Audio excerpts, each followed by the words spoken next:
Imagine, you are sitting in the stands at a really high-stakes baseball game. Okay, I can picture that. Right. So it is a tie game, bottom of the ninth inning, and the star batter steps up to the plate. Tension is definitely high. Exactly. Yeah. But before he even looks at the pitcher, he goes through this highly specific, almost rigid routine. Ah, yeah, the batting rituals. Right. He, taps the home plate exactly 3 times with his bat. He unfastens and then refastens his batting gloves. It is always the gloves. Always. Then he draws a line in the dirt with his toe, and finally he kisses a small medallion around his neck. And he does this every single time. Every single time. And if you were to, interrupt him, or if he just forgot one of those steps, he would feel this profound sense of dread, like a lingering anxiety that he just jinxed the entire outcome. He would probably step out of the box and start the whole thing over. He absolutely would. So take that image and place it right next to a farmer in, say, 18th century Europe. That is quite the pivot.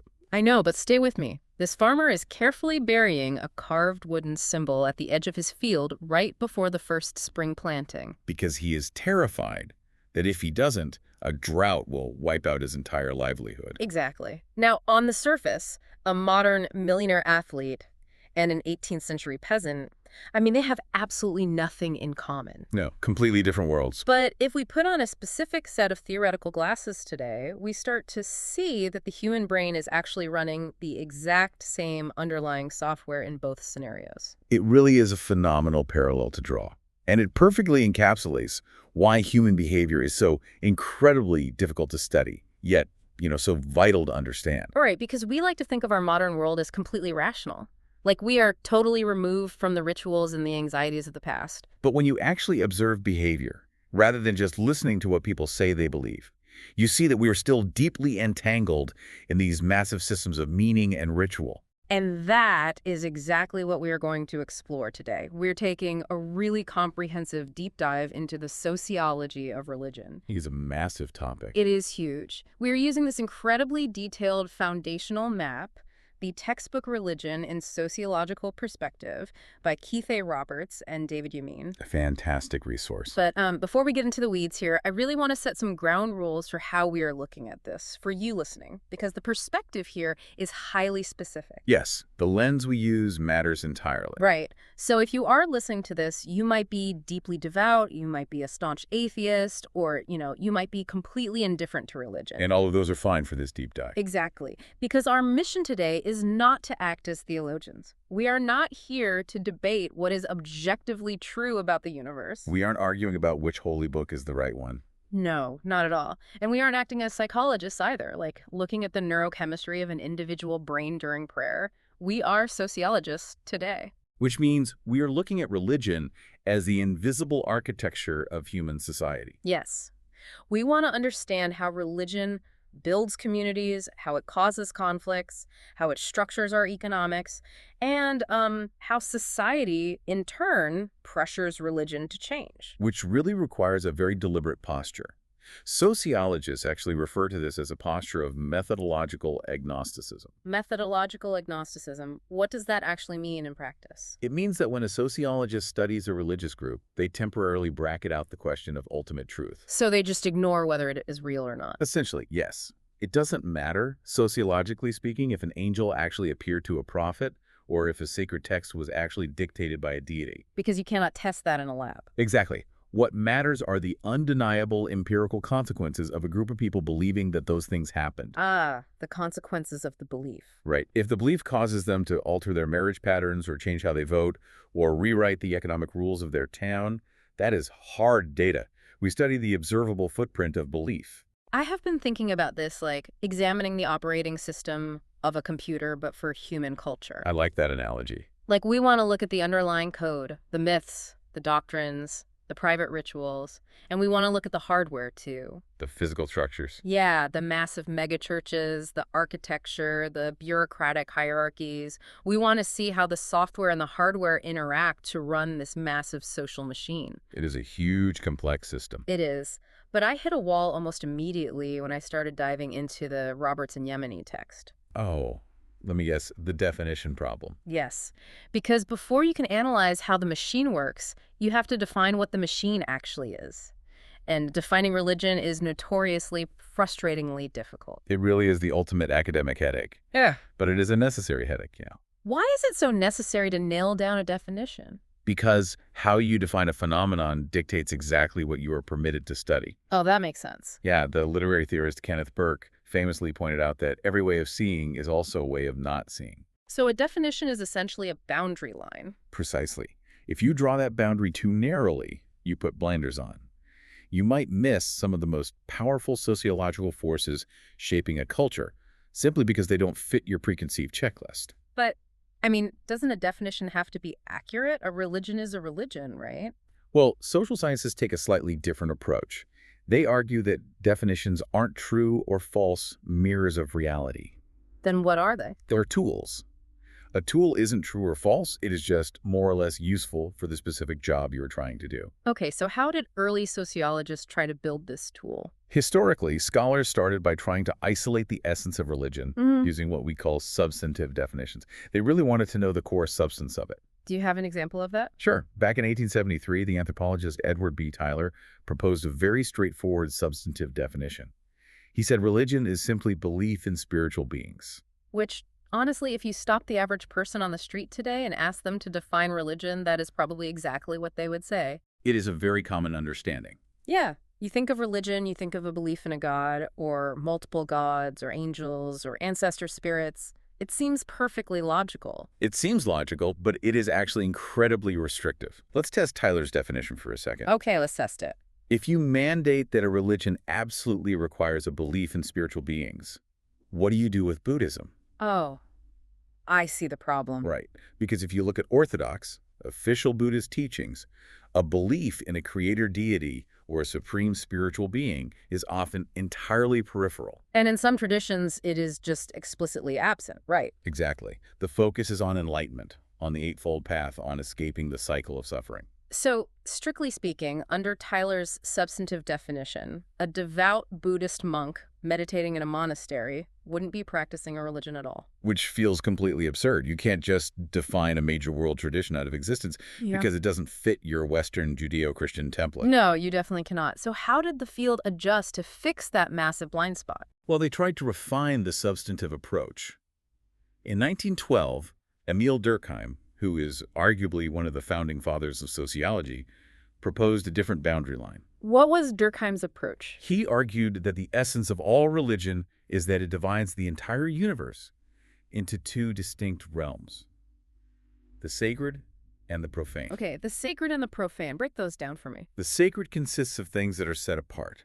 They are awe-inspiring and surrounded by strict rules and taboos. And the profane. That sounds like a negative word. It does, but it isn't necessarily bad in this context. It just means the everyday, the mundane, the ordinary stuff of life. Okay, let me make sure I'm mapping this correctly. So the communion wine at a Catholic Mass would be sacred. Yes, exactly. It has to be handled by a priest. There are rules about it. But the glass of wine I have with dinner on a Tuesday is profane. It is just a beverage. Precisely. Durkheim argued that all religions create this dichotomy.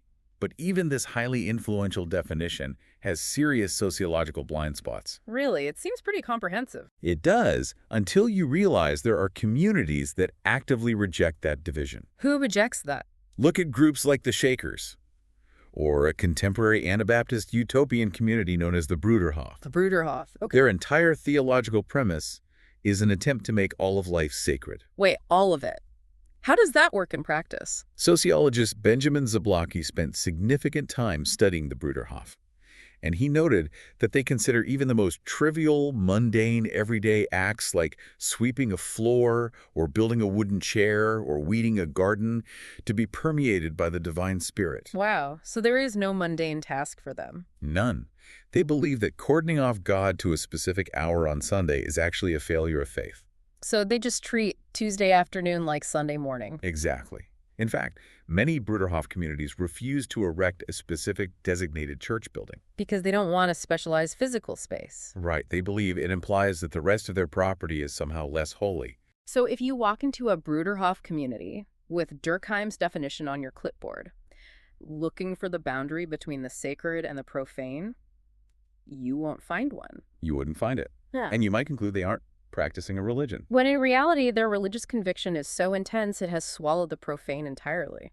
Exactly. Oh. Which is why many sociologists became really frustrated with trying to define what religion is and shifted to asking what religion does. Ah, shifting from the substance to the action. Yes. This is the functionalist approach.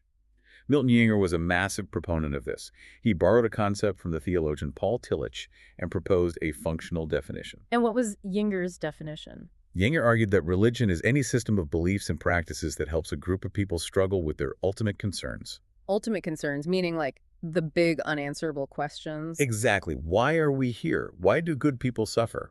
What happens when we die? Why is there injustice? Yeah, the heavy stuff. Yinger argued that any system that provides a community with a framework to navigate those terrifying existential questions Yeah, is functioning as a religion for them. I see the appeal of that. It completely fixes the Buddhism problem and the Bruderhof problem. It really does open things up. But let me play devil's advocate here for a second. If religion is just defined as whatever system addresses your ultimate meaning in life, aren't we casting the net a little too wide? That is the big criticism, yes. Like if I am a diehard Marxist and my Uh-huh. ultimate concern is the liberation of the working class, and I read Das Kapital like a sacred text, is Marxism a religion? Under a strict functionalist definition, it could be. What about extreme nationalism? What if my ultimate concern is the glory of my country and I am willing to die for a flag? Does a functional definition turn a political rally into a religious service? You have zeroed in on the exact controversy surrounding functional definitions. And to answer your question, Yeah. yes, it absolutely can. So nationalism could be studied as a religion. Yes. Or communism. Or even a totalizing belief in science and progress. They can all be studied as religions, or at least quasi-religions. That feels almost too broad. Yinger himself famously argued that a term broad enough to include the quiet contemplation of a Buddhist monk, the ecstatic dancing of a revivalist, and the brutal reality of human sacrifice might just have room in it for science as a way of life. But if everything that gives people meaning is a religion, then the word religion loses all its edges. It becomes meaningless. It dilutes the term. It is like if I'm reading a textbook and I highlight every single sentence on the page in yellow marker, I haven't actually highlighted anything. I've just made the page harder to read. That is a phenomenal analogy. If everything is religion, nothing is. So we need a synthesis. You need a middle ground. We need something that captures the broad functional power of meaning-making, but still has some concrete boundaries. The most widely accepted synthesis in the field today comes from the anthropologist Clifford Geertz. Okay, Clifford Geertz, what did he propose? He proposed what we call a symbolic definition. Geertz argued that religion is a system of macro symbols that acts to establish powerful, pervasive, and long-lasting moods and motivations in people. Okay, macro symbols establishing moods and motivations. And it does this by formulating a general order of existence, a comprehensive worldview, and clothing that worldview in an aura of factuality. I want to break this down because aura of factuality might be one of the most brilliant academic phrases I have ever heard. It is a very evocative phrase. It suggests that the belief system creates a literal bubble of reality for the believer. No matter how irrational a ritual might look to an outsider, inside that bubble it feels entirely objective, factual, and real. Exactly. It feels like the air they breathe. But I want to clarify the symbol aspect. Geertz specifies macro symbols. Why macro? Because, like, a handshake is a symbol, a stop sign is a symbol. Are those religious? No, because they don't formulate a general order of existence. A handshake is just a micro symbol. Right, it manages a tiny, everyday social interaction. And a stop sign manages traffic. Geertz is talking about macro symbols.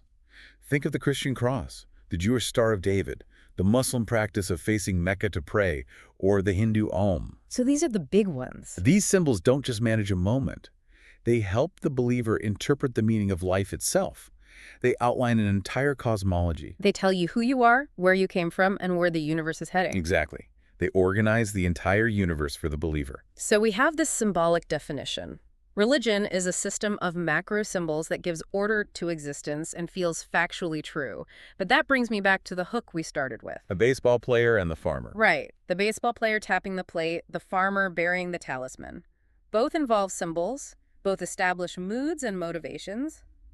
But are they religion or are they magic? That is the crucial distinction. How does a sociologist actually draw the line between a religious ritual and a magical incantation? The primary sociological distinction between magic and religion really comes down to the underlying attitude toward the transcendent forces. That attitude. Yes, religion, generally speaking, treats the divine, the sacred, or the cosmos as having intrinsic value. Meaning God is worshipped simply because God is God. Exactly. You pray, you worship, you submit, regardless of whether you get a tangible reward today. The relationship itself is the point. And magic is different. Magic, on the other hand, is purely utilitarian. It is instrumental. Magic is the attempt to manipulate supernatural forces for a specific, personal, earthly gain. So religion is about submission and relationship, and magic is about trying to hack the universe's source code to get what you want. Yes. Let's look closely at that baseball player again. The anthropologist George Grimmelch wrote a famous study called Baseball Magic. Oh, I have heard of that one. He noted that baseball is unique among sports because hitting a fast-moving baseball is incredibly difficult and the failure rate is astronomically high. Even the best players fail 70% of the time. Which is wild to think about. You fail 70% of the time and you go to the Hall of Fame. Right. But that creates a massive amount of anxiety and uncertainty. To cope with that uncontrollable environment, players develop highly specific magical rituals. Like the tapping of the plate. Exactly. Or they eat chicken at a specific time before every game, or they refuse to wash a certain pair of socks. But they don't revere the socks. The socks don't have intrinsic value. No, they are just using the socks to force the universe to give them a base hit. That makes perfect sense. And Lemulch's findings parallel another study, right? Yes, a study by Ivan Vogue, who looked at water witching, or dowsing, in rural New Mexico. What is water witching? It is when farmers need to drill wells, but the cost was exorbitant and the geological uncertainty was very high. It was a massive financial risk. So they were stressed about finding water. Highly stressed. So to alleviate the anxiety of an uncontrollable situation, they would hire a dowser with a forked twig to walk the land and point to where the water supposedly was. Even if there is absolutely no scientific evidence that a forked twig can find water deep underground. Right, because the function of the magic wasn't geological accuracy. The function was psychological control. It reduced their anxiety. Exactly. Magic provides a concrete action to reduce anxiety in the face of adverse, uncontrollable events. So how does religion handle that same anxiety? Religion, while it might also reduce anxiety, provides a broad moral community and a comprehensive ethos for how to live your entire life, not just how to find water or hit a fastball. This distinction is crucial, especially when we look at modern society, because the Robertson Yamani text dives into a reality that I think a lot of people feel intuitively but just can't articulate. Oh, you mean regarding modern attendance? Yeah, we hear constantly that traditional church attendance is declining in the West. But if you look around, people are still desperately searching for meaning. They are still engaging in rituals. Absolutely. And the textbook introduces Thomas Luckman's concept of invisible religion, which I found absolutely fascinating. Luckman's theory really is a paradigm shift. He argued that the fundamental human need for a meaning system hasn't disappeared just because traditional institutional churches are losing influence. Right. The human need is still there, so where did it go? What has happened is that meaning-making has become privatized. Modern people have essentially become consumers in a marketplace of philosophies. So instead of accepting a prepackaged meaning system from a single religious authority, they curate their own. Exactly. It is like going to a buffet instead of ordering a set meal. You wander into a major bookstore, and the self-help section is sprawling. People are patching together their own personal operating system. They really are. They take a little bit of pop psychology from a podcast. They adopt a mindfulness meditation practice derived from Buddhism. They strictly adhere to a dietary culture that tells them what is pure and impure to eat. And they follow a wellness influencer with the devotion of a true disciple. And sociologically, that patchwork system is functioning as their religion. The textbook even brings up multi-level marketing organizations like Amway. Yes. I was so shocked to see Amway in a sociology of religion textbook. But when you break it down, it makes terrifying sense. It really does follow the pattern. If someone joins a highly immersive business enterprise like Amway, they aren't just selling soap. They are given a comprehensive philosophy of life. They are given a new vocabulary. They attend massive, emotionally charged rallies that look exactly like religious revivals. Right. They are told who is successful and who is failing based on their adherence to the group's principles. For a dedicated participant, it is an invisible religion. The sociologist Nancy Ammerman expands on this beautifully with her concept of lived religion. Lived religion. How does that differ from invisible religion? Well, she argues that sociologists have spent too much time looking for religion inside the God box. The God box, you mean the physical church? Exactly. Meaning, we only look at what happens in a pew on Sunday morning. Ammerman argues we need to look at how people find the sacred in their everyday lives. Outside the church walls? Right. How do they find ultimate meaning in tending a community garden, or in the deep bonds of a knitting circle, or in their daily jog? If we only use a narrow institutional definition, we miss all of that. We miss the vast, pulsating reality of how modern humans actually navigate their ultimate concerns. Okay, so if we embrace this broader view, if religion can be found in a garden or in an Amway seminar or stitched together from podcasts, how do sociologists actually extract hard, reliable data? That is the challenge, isn't it? Yeah, I mean, we aren't looking at an X-ray here. This is incredibly subjective territory. How do you measure a meaning system? This is where we transition from definitions to methodologies, how we put those sociological glasses to work, and we return to that golden rule we talked about. We are measuring the consequences of belief. Okay, so how do they gather that data? Sociologists use a variety of empirical tools. They use massive survey research to track demographic shifts over time. They use in-depth qualitative interviewing to understand individual meaning-making. Like sitting down and just talking to people for hours? Yeah. Yes. They also use participant observation, where a researcher might actually live within a religious community for a year to observe their daily rituals. That sounds intense. It is. And then there is content analysis. Let's focus on content analysis because the textbook highlights a study by Michelle Dillon that completely blew my mind. Yes, her study on the Catholic Church. Yeah, she wanted to look at how the Catholic Church argued against legalized abortion. And she didn't just look at one country. She compared the church's public discourse in 4 different countries: the United States, the United Kingdom, Ireland, and Poland. It is a brilliant example of sociological methodology. Because if you just rely on common sense, you'd assume that the Catholic Church is a massive, monolithic, global institution with a strict hierarchy. Right, you would assume their messaging on a core moral issue like abortion would be identical everywhere in the world. Because a sin is a sin, right? Yeah, a doctrine is a doctrine. You assume the Pope sends out a memo and every bishop in the world reads it verbatim. But Dillon's empirical data prove that assumption entirely false. By rigorously analyzing the content of the church's public statements in those 4 countries, she found that the church drastically tailored its arguments to fit the specific cultural and political context of each nation. So how did it differ? I mean, what was the difference between the U.S. and Poland, for example? In countries with a highly secular culture and a strong tradition of individual rights, like the United States and the UK, the church's messaging downplayed strict theological doctrine. They didn't quote scripture as much. Exactly. Instead, they relied heavily on secular, human rights-based language. They talked about the right to life and medical ethics. They used a vocabulary that the secular public could actually digest. Wow. And what about Ireland and Poland? In those countries, which were historically more traditional and heavily Catholic at the time of the study, the church leaned heavily on traditional, authoritative doctrinal language. So they did use the theology there. Yes. They spoke in terms of sin, divine law, and papal authority. That is fascinating. It proves that a religious institution isn't just dropping decrees from heaven in a vacuum. No, it is a living organization that is constantly reading the room. It is actively responding to and being shaped by its social environment. Exactly. And to understand that massive, society-wide interaction between religion and culture, sociologists rely on macro-level theories. These are the big-picture frameworks. And the 2 most foundational macro theories are functionalism and conflict theory, right? Yes, those are the big 2. Let's start with functionalism, which takes us back to Emil Durkheim. Durkheim looked at religion and essentially concluded that it is the ultimate social glue. He did.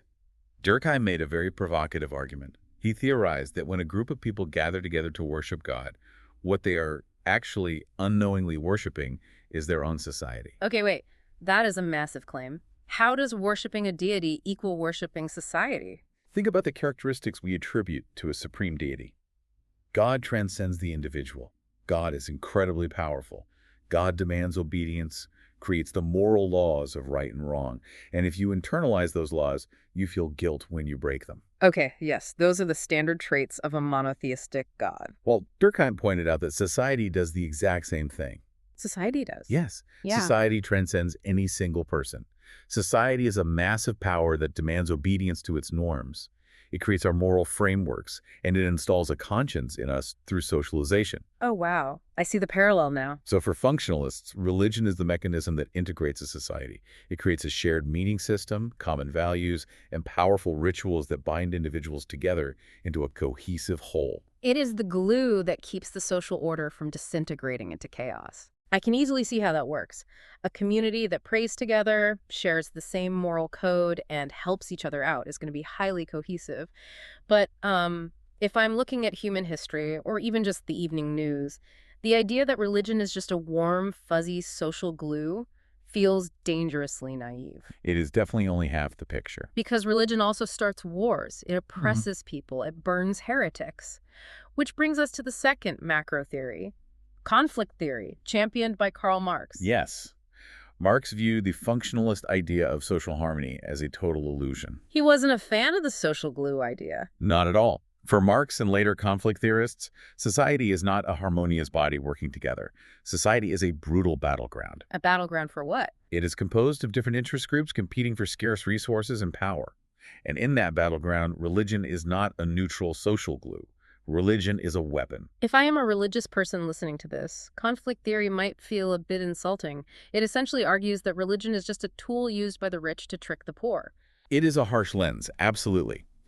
But it illuminates realities that functionalism completely ignores.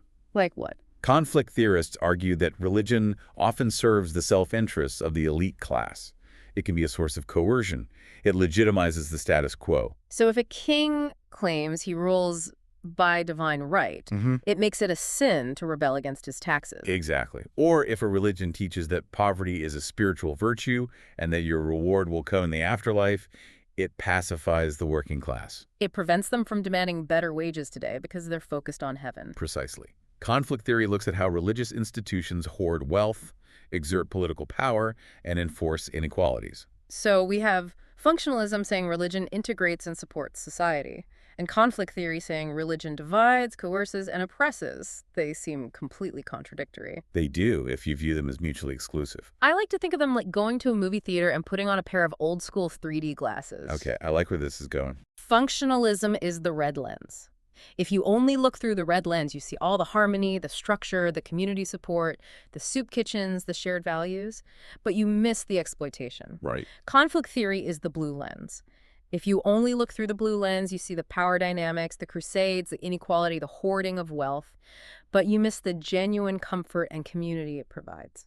If you only look through one lens, you get a flat, incomplete, two-dimensional picture. Exactly. You have to look through both simultaneously to see the full 3D reality of how religion operates in the world. That is an absolutely perfect analogy, and it leads directly to the modern synthesis that most sociologists use today, which is called the open systems model. The open systems model. This model acknowledges that religion isn't just glue, and it isn't just a weapon. It is a complex, dynamic system of meaning, belonging, and structure. And crucial to this model is the word open, right? Yes. Religions are not closed off in hermetically sealed vaults. They are open to the environment. They take inputs from the secular society. Inputs like what? Things like shifting economic realities, new technologies, or changing political demographics. The religion processes those inputs, adjusts its internal structures, and then pushes outputs back into the society, trying to influence the culture. It is a constant, unending feedback loop. Exactly. Okay, so we've looked at the massive macro level, the entire society, the big theories, the 3D glasses. Let's zoom in, let's open up the machine and look at the internal components. How does a religion actually get built? This brings us to the cultural construction of religion. For this, sociologists rely heavily on the work of Peter Berger and Thomas Leckman, right? Yes, they developed a theory called the social construction of reality. The core premise here is quite profound. What's the premise? It argues that humans, unlike animals, do not have strong, pre-programmed instincts to guide our behavior. We don't just naturally know how to build a society. Right, we have to build our own cultural worlds. We create ideas, values, and institutions. We externalize them into the world through language and symbols. And then what happens? And then over time, future generations internalize those human creations as if they are objective, eternal realities. It's like We are architects who build a massive, complex house. But after a few generations, the descendants living in the house forget that their ancestors built it. They just assume the house grew out of the ground naturally. Right, like a mountain, and Yeah. that the layout of the rooms is a law of nature. Exactly. Religion is a socially constructed reality. But it usually doesn't start as a bureaucratic institution. It almost always begins with a spark. What the textbook refers to as the experiential core. Right. Someone has to actually experience something profound to get the whole thing rolling. The German theologian Rudolf Otto had a term for this, didn't he? He did. He called this the experience of the holy, or the numinous. It is fundamentally non-rational experience. It's a moment of encountering something completely wholly other. And Durkheim, going back to his idea of the sacred, noted that this encounter is deeply ambiguous. Yes, it is intensely attractive and awe-inspiring, but it is simultaneously terrifying and repugnant Terrifying. Why repugnant? because it completely shatters human control. Think about the recurring motif in the biblical texts. Whenever an angel or a divine messenger appears to a human, the very first words they have to say are, "Fear not." Because the humans are usually freaking out. Exactly, because the raw, unfiltered experience of the sacred is overwhelming. It is dangerous. People fall to their faces. It is a power that threatens to obliterate the fragile human ego. So you have this raw, terrifying, awe-inspiring spark. But you can't build a stable community on a momentary feeling of terror and awe.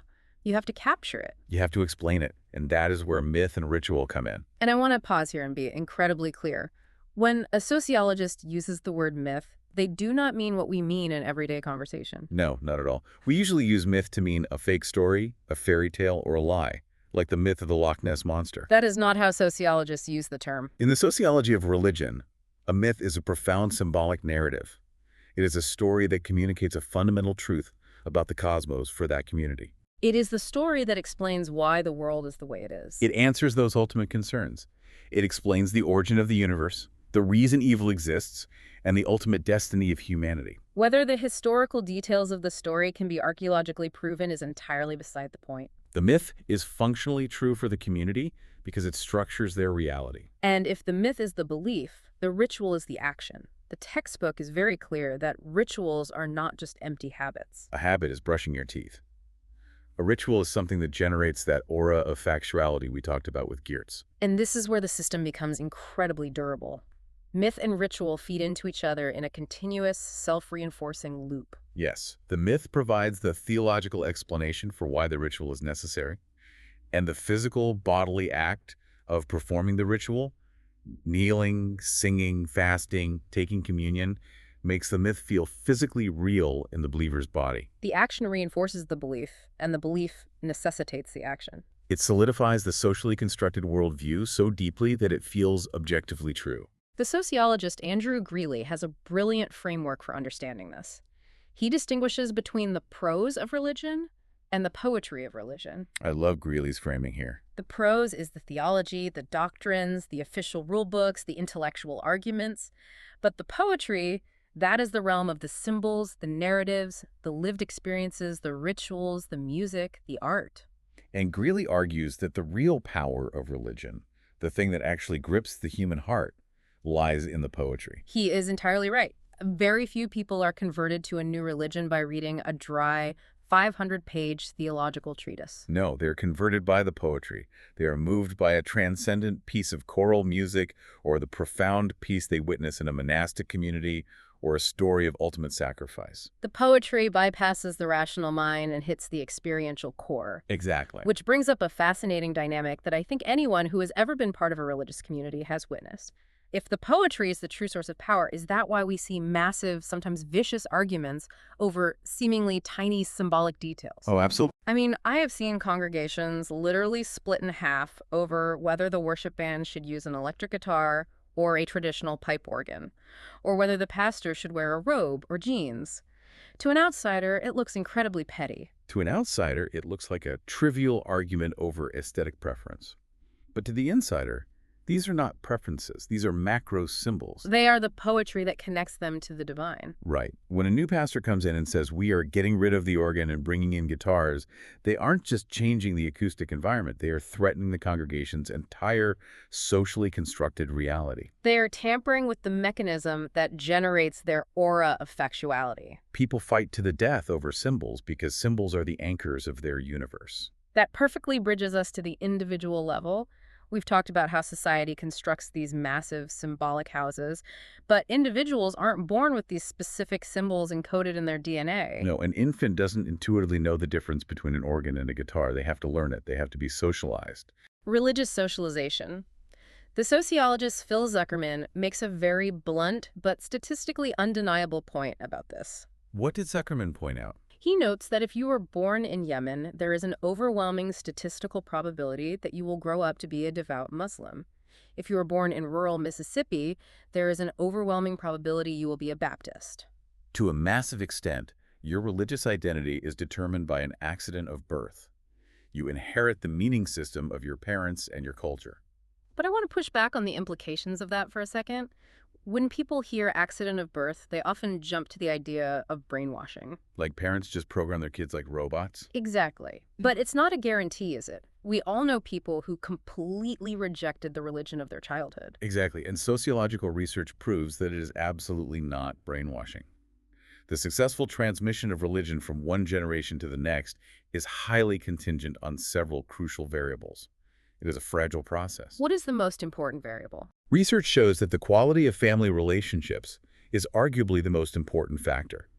If a child has a warm, loving relationship with their parents, they are highly likely to internalize their parents' religious values. And if the relationship is bad? If it's abusive, distant, or deeply resentful, the child will often actively reject the religion simply because it is associated with the parents. The textbook also notes that the unity of the tradition matters. Yes. If both parents share the same faith and practice it consistently, transmission is strong. If parents are of different faiths, or if they claim a faith but never practice it, the child receives mixed signals. And they are much less likely to retain it. Family stability, divorce, and the influence of peer groups all wildly complicate the socialization process. It is far from an automatic process. But even with socialization, people aren't locked in. People do change religions as adults. They convert, they switch denominations. Which is a massive area of sociological study. And to explain this, the textbook introduces a theory that I frankly wrestled with, the rational choice model. Ah, yes. It is one of the most controversial theories in the sociology of religion. I can see why. The rational choice model basically argues that people treat religion like a free market economy. They act as rational consumers. They weigh the costs and the benefits of joining a specific religious group. Right. If the benefits like social networking, emotional support, or the promise of salvation outweigh the costs, like giving up 10% of your income or spending your Sundays at church, they join. And if the costs are too high, they leave. But treating faith like shopping for a used car feels deeply cynical to me. And more importantly, does it actually hold up to the data? What part of it doesn't seem to hold up for you? Well, if people are just looking for a cheap bargain, does rational choice theory explain why someone would join a highly demanding, restrictive group? Ah, the strict church anomaly. Yeah. Why would someone join the Amish, or an ultra-Orthodox Jewish sect, or a demanding commune where the costs of joining are astronomically high? You have to give up modern technology, change your diet, isolate from mainstream society. It seems irrational. Why wouldn't a rational consumer just join a comfortable, low-demand megachurch instead? That is the exact challenge that sociologists Lawrence Cianacone and Rodney Stark investigated. And counterintuitively, they found that rational choice theory explains the success of strict, high-cost groups perfectly. How is that possible? It has to do with group dynamics and the problem of free riders. Free riders. Think about a low-demand, comfortable group. Because the cost of entry is so low, it attracts a lot of people who are casually involved. Right, they show up occasionally for the social benefits, the free coffee, or the networking. But they don't contribute much time, money, or emotional energy. They're free riders. Every group project in high school has a free rider. Exactly.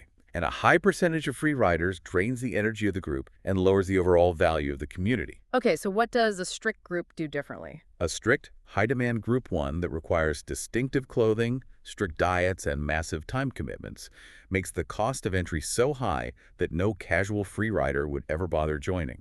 The high cost acts as a filter. It weeds out the uncommitted. Precisely. And when everyone in the group is highly committed, the trust levels skyrocket. The mutual support is unparalleled. The emotional intensity of the rituals is maximized. Ah, so everyone who actually pays the cost and makes it into the group is fully, intensely committed.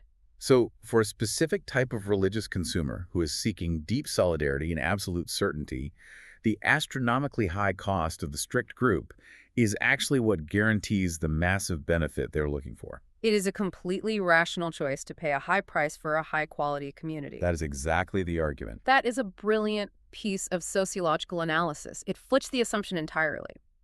Okay, let's talk about the extreme end of the conversion spectrum, cults and new religious movements, or NRMs. This is a topic with a lot of public misunderstanding. There is a massive pop culture panic surrounding this. You watch a true crime documentary, and the assumption is always that if someone joins a fringe group, they must have been brainwashed. They were psychologically kidnapped, stripped of their free will, and programmed. Exactly.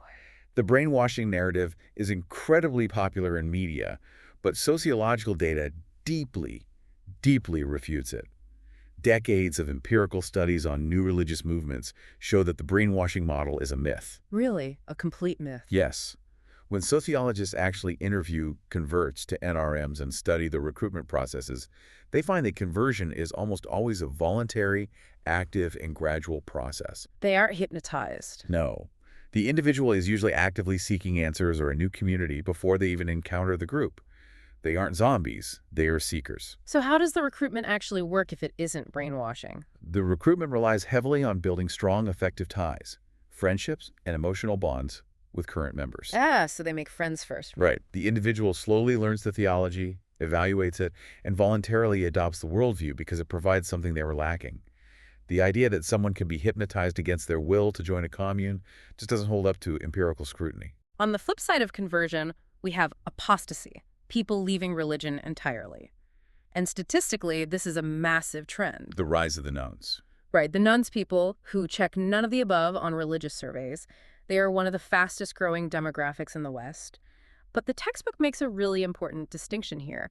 Not all nones are the same. No, they are a highly diverse category. You have the spiritual but not religious group who still believe in a higher power or engage in private rituals. That sounds like Luckman's invisible religion again. Exactly. But they reject institutional boundaries. And then you have outright apostates, those who have completely deconstructed and abandoned their faith. So what is driving this mass exodus? Why are so many people leaving the groups they were socialized into? Researchers point to several compounding macro shifts. Political alienation is a massive factor. How does politics drive people away from religion? Well, over the last few decades, certain religious institutions became deeply entangled with specific political parties. Many young people who hold different political or social views began to associate organized religion entirely with political positions they found abhorrent. So they left. Yes. Additionally, modern life transitions have changed. Young adults are moving away from home for college, delaying marriage, and delaying having children. And those transitions disrupt the traditional social networks and family structures that usually sustain routine religious practice. Exactly. So we've watched the individual journey. We've seen how people are born into a system, how they might rationally choose a high-cost sect, or how they might walk away entirely.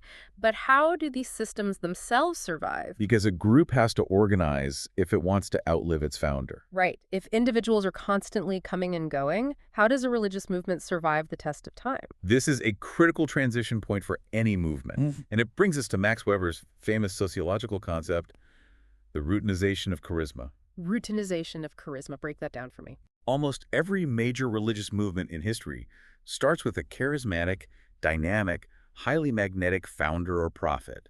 Think of Jesus, Muhammad, Buddha, or even Joseph Smith. Yes. They have raw charisma. People follow them not because they have an official title, but because of their sheer personal power and the radical nature of their message. But there is a biological inevitability to charisma, isn't there? The prophet eventually dies. Exactly, a prophet dies. And when that happens, the movement faces an existential crisis. The raw, unpredictable, magnetic energy that held the group together is gone. So what do? If the movement is going to survive the next generation, it has to transform that unstable personal charisma into a stable, predictable, routinized institution. It has to write down the teachings into a sacred text. It has to appoint a bureaucracy of priests or administrators to interpret the rules. It has to buy property. It has to institutionalize. And that transition from a fiery prophet to a bureaucratic committee is brutal. It fundamentally changes the nature of the religion. The sociologist Thomas O'Dea mapped out this exact struggle. He outlined 5 specific dilemmas of institutionalization that every growing religion must face. These dilemmas explain so much of the friction we see in modern churches today. Let's dive deep into these. Let's start with number 1, the dilemma of mixed motivation. This dilemma highlights the difference between the first generation and the third generation. Okay, so the first generation. In the early days of a movement, when it is small, radical, and perhaps facing persecution, the followers are absolute zealots. They are there purely for the mission. The motivation is unmixed. Because it cost them everything to be there. Exactly. But let's say the movement succeeds. It becomes large, respectable, and integrated into society. Now, new members start joining for secondary reasons. Like what? A local businessman joins a large, respectable church, not because he is a fiery zealot, but because it's good for networking. Or someone joins because it elevates their social status. The original pure motivation of the movement gets diluted by the mixed motivations of the masses. That makes perfect sense. Dilemma number 2 is the symbolic dilemma: objectification versus alienation. This circles back to our discussion on symbols and rituals.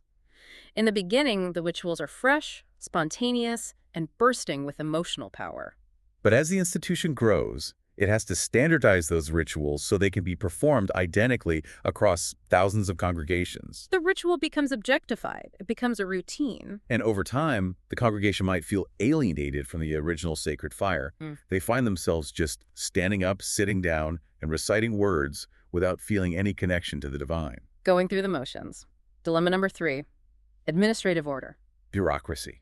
It is the unavoidable fate of any successful organization. If you have 10 people in a living room, you just talk to each other. But if you have 10 million followers globally, You need rules, committees, budgets, and hierarchies. You need an administrative order. But the dilemma is that bureaucracy inherently stifles flexibility, spontaneity, and innovation. the organization becomes heavy, rigid, and slow to respond to the spiritual needs of its people. Because every decision has to go through 5 levels of committee approval. Which leads right into dilemma number 4, delimitation, the spirit of the law versus the letter of the law. Exactly. A charismatic founder usually preaches broad, inspirational, ethical ideals. Love thy neighbor, turn the other cheek. But an institution cannot govern a massive population on vague poetry. It needs concrete, prosecutable rules. So, love thy neighbor gets delimited. It gets translated into a 500-page theological manual specifying exactly who qualifies as a neighbor, what actions constitute love, and what the penalties are for failing to execute them properly. The inspirational spirit is crushed under the weight of legalistic letters. And finally, dilemma number 5, power. Conversion versus coercion. In the startup phase, a religion gains members entirely through voluntary persuasion. People join because they are convinced by the message. But once an institution becomes massive, and especially if it gains political power or becomes a state religion, the temptation is to rely on coercion to maintain its numbers. It might use intense social pressure, the threat of excommunication, or even state laws to keep people in line. Forcing compliance, rather than relying on the genuine conversion of the heart. Depending on how a religious group navigates these 5 dilemmas and how they relate to the broader secular world, sociologists categorize them using the church sect typology. Let's define these terms, because again, they mean something different in sociology than they do in everyday language. What is a sect? In sociology, a sect is a religious group that exists in a state of high tension with the surrounding society. They often reject the values of the secular culture. They demand a high level of commitment from their members. And they usually view themselves as the pure, uncompromised remnant of the true faith. They are often smaller and more radical. And a church or a denomination? A denomination is a group that has moved toward lower tension with society. It is institutionalized, it is comfortable with the secular world, its members are integrated into the broader economy and culture, and its demands on the individual are generally lower and more manageable. It has made peace with the world. And in the modern United States, this dynamic plays out in a very unique way. We have denominationalism, where you have Baptists, Methodists, Catholics, and Presbyterians all coexisting in a relatively low-tension marketplace. But the textbook introduces a concept called de facto congregationalism that I think is crucial for understanding how people actually experience this. It is a vital concept. Yeah. De facto congregationalism means that in practical, everyday terms, the local specific congregation matters far more to the individual than the national denominational label. Can you give me an example of how that works on the ground? Certainly. Imagine two Catholic parishes located just 5 miles apart in the same American city. On paper, they belong to the exact same global denomination, under the exact same pope. But if you visit them, they are in entirely different worlds. Parish A is highly traditional, conducts a Latin Mass, has a conservative priest who emphasizes doctrinal purity, and the congregation leans heavily toward traditional family structures. And Parish B. Parish B, just down the road, has a progressive priest, an active social justice ministry, a worship band with acoustic guitars, and openly welcomes LGBTQ members. For the person sitting in the pew, the macro label of Catholic is secondary. The local culture, the local leadership, and the specific community of that physical building, the congregation, is what actually defines their religious reality. And that intense focus on the local congregation, combined with the free market realities of modern America, leads directly to the rise of megachurches and seeker churches. These are phenomena that fascinate me. These are massive, often multi-site organizations that draw tens of thousands of people every weekend. And what strikes me sociologically is how explicitly they are marketing religion. They identify specific demographic targets, like suburban millennials or young families, and they intentionally design an appealing product using completely secular market strategies. Yes, they utilize professional marketing, demographic research, and high-end production values. They have rock bands with professional sound engineering. They have coffee shops in the lobby that rival Starbucks. They have high-tech stage lighting and video screens. It is a highly optimized environment. When I read about the structure of these megachurches, I instantly compared it to the life cycle of a business. Early Christianity, or any early religious movement, is like a scrappy tech startup operating out of a garage. It has a visionary founder, it operates on high risk, massive zeal, and it demands 100-hour work weeks from its core team. But it survives, it grows, it institutionalizes, and eventually it goes public. It becomes a massive corporate entity facing all of Odea's 5 dilemmas. The modern American megachurch feels like the fully realized, optimized corporate model of that original startup. That is a highly accurate sociological translation. The megachurch has adapted its institutional hardware to survive and thrive in a consumer-driven, free-market capitalist society. They reduce the tension with the secular world by making the church experience feel aesthetically and organizationally familiar to a person who is used to attending rock concerts and shopping at upscale malls. Which brings us to a critical pivot in our deep dive. We have talked about the theories, the internal structures, and the organizational strategies. Now we have to look at how these massive religious institutions intersect with the fault lines of society itself: economics, race, gender, and sexuality. This is where the macro theories really get tested. And I want to pause here and explicitly reiterate our mission to you, the listener. When we start discussing highly charged, deeply personal topics like race and sexuality, it is easy to assume we are making moral judgments. But we are not.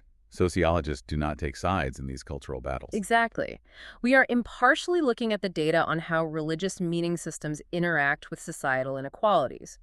We aren't endorsing any specific political or theological viewpoint. We are simply analyzing the empirical source material to see how the machinery operates. That is a crucial disclaimer, because the data we are about to discuss is often uncomfortable, regardless of where you stand on the political spectrum. Let's start with economics and social class. The foundational sociological work here is Max Weber's famous book, The Protestant Ethic and the Spirit of Capitalism. Weber analyzed how specific theological beliefs accidentally altered the entire global economy. Wait, accidentally? Yes. Weber looked at early Calvinists. Calvinism taught a doctrine of predestination, the idea that God has already decided who is saved and who is damned, and nothing you do can change it. Which caused massive psychological anxiety among believers. They wanted a sign that they were among the chosen. Over time, the theology evolved to suggest that worldly success, hard work, frugality, and accumulating wealth without spending it on sinful luxuries was a sign of God's favor. Weber argued that this specific theological anxiety inadvertently created the perfect psychological engine for modern capitalism, working tirelessly and reinvesting capital rather than consuming it. So a theological idea about the afterlife birthed the modern economic system. That is staggering. And we see a modern equivalent of this intersection in what is called the prosperity gospel. Exactly.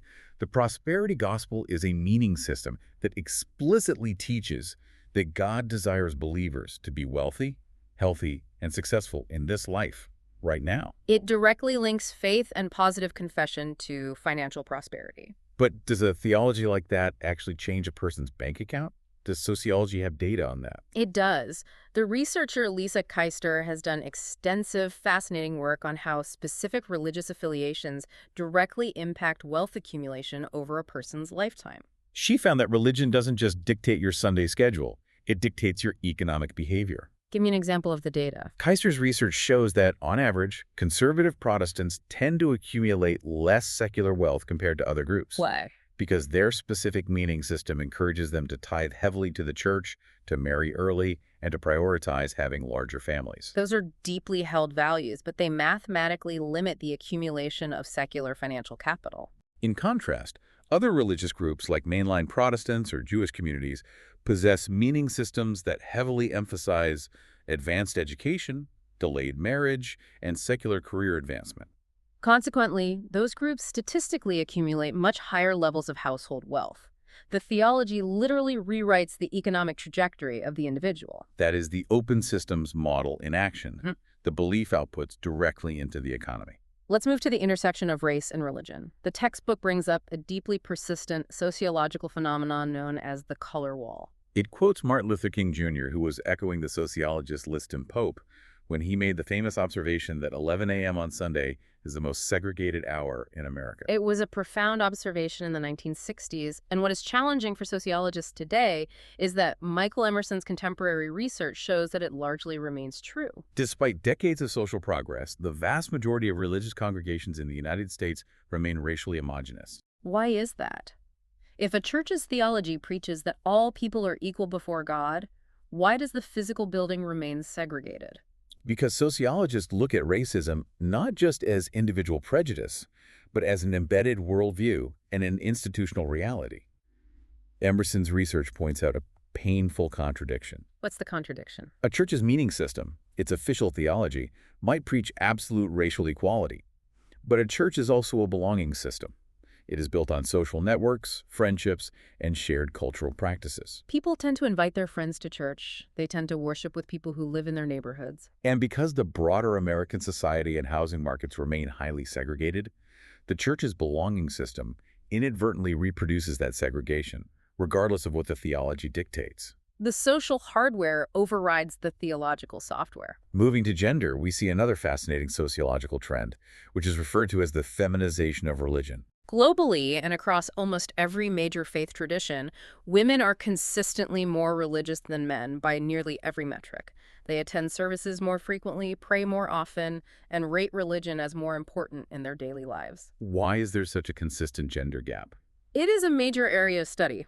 One of the most prominent theories sociologists explore is the risk tolerance theory. Risk tolerance, like skydiving or gambling. Essentially, yes. Statistically, men are significantly more likely to take physical, financial, and social risks than women. Some sociologists apply this to religion and argue that being irreligious is essentially a massive cosmic risk. It is the risk of facing divine judgment or the social risk of lacking a safety net. Because women are statistically socialized to be less risk-tolerant in general, they are theoretically less willing to take the ultimate risk of ignoring religion. But there is a massive internal contradiction here that the textbook highlights. The meaning systems of many religions, the prose, the theology, often preach profound egalitarianism. They teach that all souls are utterly equal before the divine. But the institutional systems, the bureaucracy, the hardware, often enforce strict sexism. They restrict women from ordination, bar them from leadership roles, and relegate them to secondary status in the organizational hierarchy. It is a textbook example of how the internal components of a religion can be at war with one another. The theological ideals are frequently constrained by the patriarchal structures of the society in which the religion institutionalized. And that concept of internal war is arguably most intense right now around the topic of sexuality. We're watching real-time sociological earthquakes over issues of homosexuality, LGBTQ clergy, and same-sex marriage within religious institutions. Denominations are literally fracturing. How does sociology explain this using the theories we've discussed? This is a perfect application of the open systems theory. Remember, a religion is open to its environment. Over the last few decades, the secular norms, laws, and cultural understandings regarding sexuality have shifted dramatically and rapidly in the broader environment. This applies immense, unavoidable external pressure on religious groups. The religion takes that secular input and tries to process it. But because the internal members of the religion hold different views on how to respond, some want to adapt the theology, others want to double down on traditional doctrines, the resulting internal friction is causing literal structural schisms. We are seeing massive global denominations split down the middle, creating entirely new organizations. Is this a real-world example of the conflict theory we talked about with Marx, where the internal friction and the battle over who controls the doctrine might actually force a massive social change? Absolutely. While functionalists might view a denominational schism as a tragic breakdown of social cohesion, conflict theorists look at it differently. They would argue that this conflict is not a breakdown. It is the necessary engine of social evolution. Institutions are naturally resistant to change. It is only through intense conflict, pressure, and sometimes fracture that an institution is forced to either adapt its structures to a new reality or step aside and allow new structures to form. Which sets up perfectly a fundamental question about the role of religion in society. Is religion an opiate, or is it a catalyst? Does it pacify the oppressed, or does it mobilize them? We know Karl Marx argued it was the opiate of the masses. He believed religion was a drug handed out by the ruling class. It told the poor, suffering factory worker, don't revolt against the factory owner today because your reward is waiting for you in heaven. It numbed the pain of inequality and prevented revolution. Where Marx made a compelling theoretical argument, but historical and sociological data prove that he was only partially right. Religion can certainly be used as an opiate. But history is replete with examples where religion acted as a massive, explosive disruptor of the status quo. The textbook highlights the African-American Christian experience as a prime example of this. Yes. If you look at the era of American slavery, enslaved people adopted Christianity, but they did not accept the pacifying theology preached by the slaveholders. They found the story of Exodus, of God liberating the oppressed Israelites. The black spirituals that were sung in the fields weren't just hopeful songs about a distant heaven. Historians have shown they often contain coded messages for the Underground Railroad, organizing literal, physical escape from bondage. And fast forward to the civil rights movement in the 1950s and 60s, the primary leaders of the movement were ministers. The organizational hubs where the boycotts and marches were planned were churches. Religion provided the theology of liberation, the physical meeting spaces immune from state control, and the deep social networks necessary to mobilize thousands of people. In that context, religion wasn't an opiate. It was the adrenaline shot that catalyzed massive social justice. So it's both. The machinery can run in either direction. But looking at the massive sweep of history, we have to ask the ultimate macro question. Is religion, as a sociological force, dying out? That brings us to secularization theory. For a long time, the traditional orthodox view in sociology was very simple. Secularization is inevitable. The theory posited that as modernization, scientific discovery, and technological advancement rise, religious faith will naturally wither and die. Science would replace myth. But that hasn't happened. We have smartphones and space stations, but we also have massive global religious revivals. Exactly.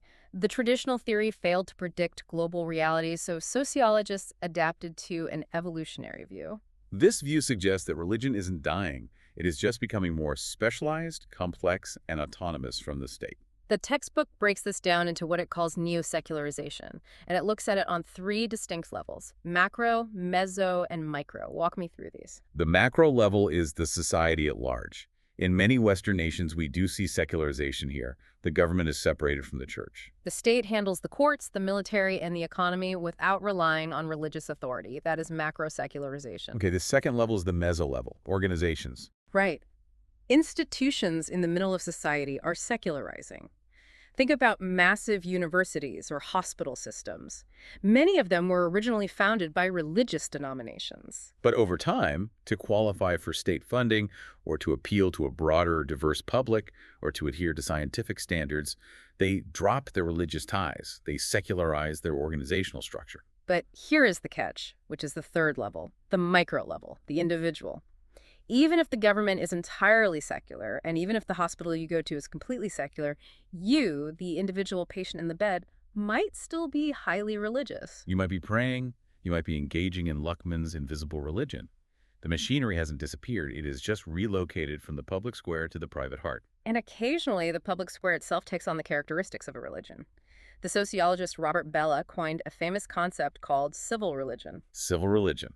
I love this concept because it forces you to look at things you take for granted in a completely new way. Bellah argued that in a highly diverse secular society, the nation itself often becomes the object of sacred reverence.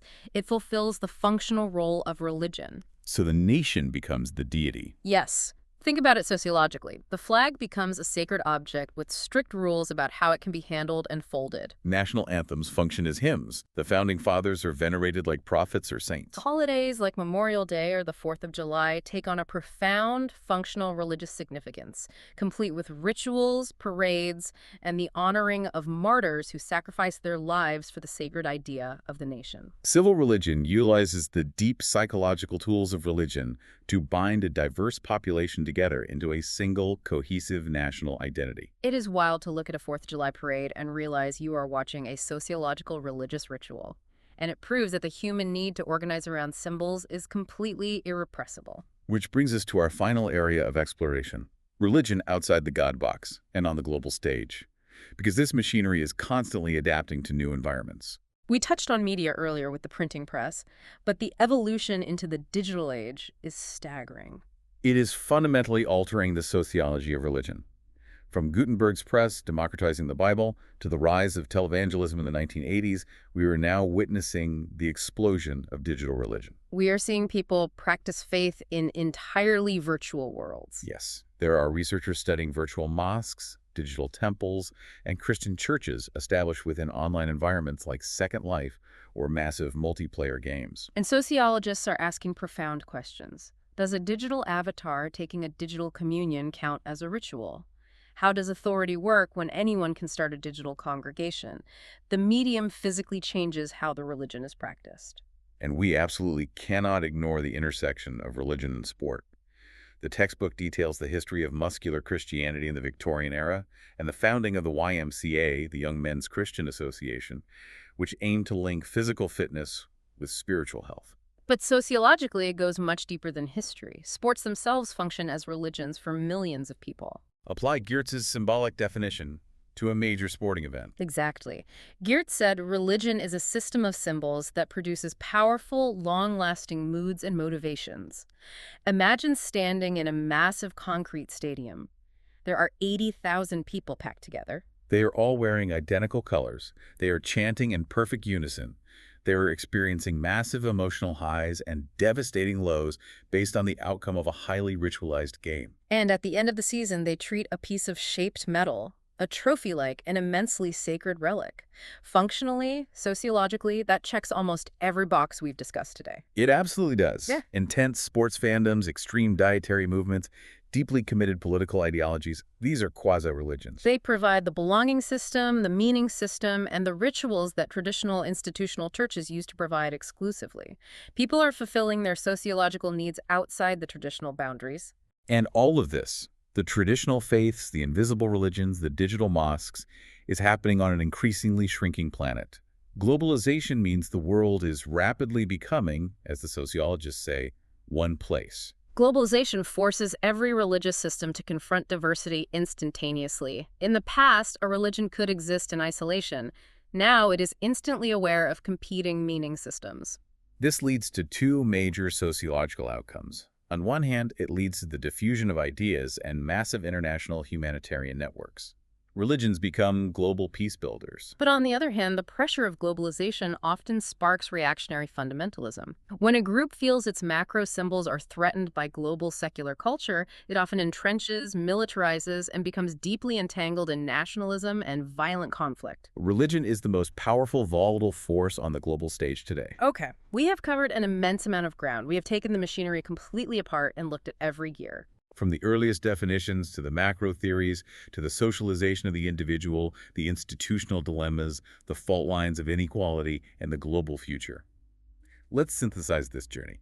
If there is one comprehensive, overarching takeaway from Roberts Inyaman's exhaustive textbook, it is that religion is infinitely more complex than simply what a group of people believe about God. It is a massive, highly interdependent sociological system of meaning, belonging, and institutional structure. It is the mechanism we use to define our in-groups and out-groups. It subtly dictates our economic behaviors. It acts as both the battleground and the mediator for the tensions of race, class, and gender. And it is not a static relic of the past. It is a dynamic, open system, constantly adapting to new technologies, absorbing societal shifts, and projecting its influence back onto the world. Which means that regardless of your personal stance on theology, whether you are in the front pew every Sunday or you haven't thought about God in 20 years, you are living in a world built by this machinery. You cannot understand human history, you cannot understand modern politics, and you certainly cannot understand current global events without understanding the sociology of religion. It truly is the invisible architecture of human society. It is the operating system we are all running on, whether we acknowledge it or not. Exactly. And as we wrap up this deep dive, I want to leave you, the listener, with a final provocative thought to mull over on your own. We've spent this time talking about how religion adapts to everything, to the printing press, to the free market, to virtual reality. But consider the incredibly rapid rise of artificial intelligence today. We have systems that are beginning to mimic consciousness, that can synthesize the sum total of human knowledge, and that people are beginning to turn to for advice, comfort, and answers. If human beings are fundamentally sociologically wired to seek out systems that address their ultimate concerns, and if we are prone to ritualizing our existence to stave off anxiety, how long will it be before we see the emergence of the first true, dedicated, AI-worshipping religion? If an artificial intelligence can provide someone with ultimate answers, will it spawn a movement? Will that movement start with raw charisma and eventually face Odea's 5 dilemmas of institutionalization? Will they fight over the macro symbols of their digital faith? And if they do, will future sociologists look at them and consider their religion just as real and just as powerful as any ancient faith we've discussed today? Remember that murky societal landscape we talked about at the beginning? The dark matter holding it all together is always shifting. Keep your eyes open and keep diving deep.